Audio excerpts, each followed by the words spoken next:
day, I am Axel Razon, TVL CSS student of Alaminos City National High School. And in this video, I will show you the steps or procedures on how to create an Ethernet cable.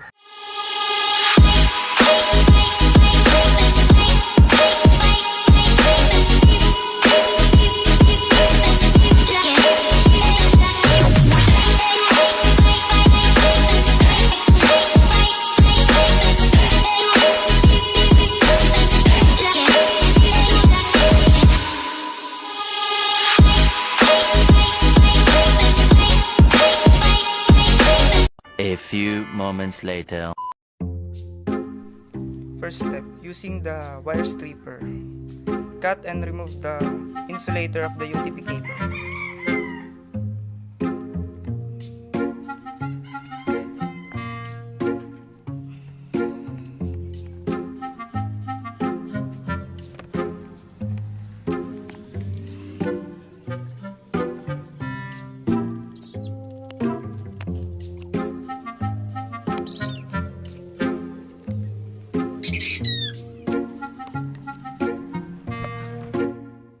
Second step, untwist and separate the copper wires and make it straight as possible.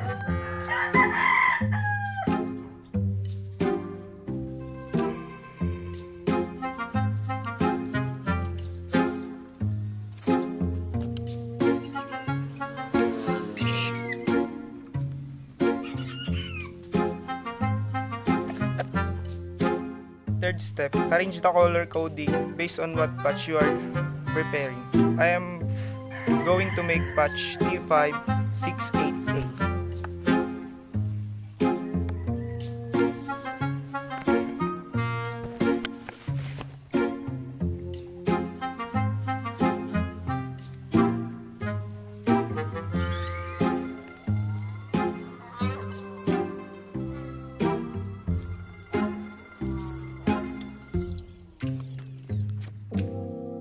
Step 4. Cap the copper wire before inserting the RJ45.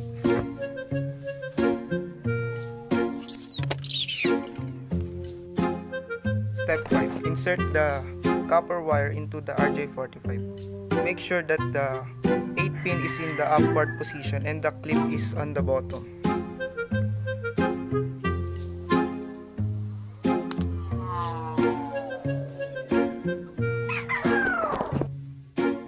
Step 6. Crimp the RJ45 and make sure to press and lock the copper wire with the insulator.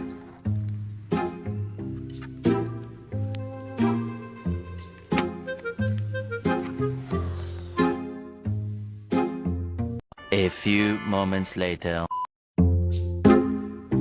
Use the LAN tester to test your Ethernet cable.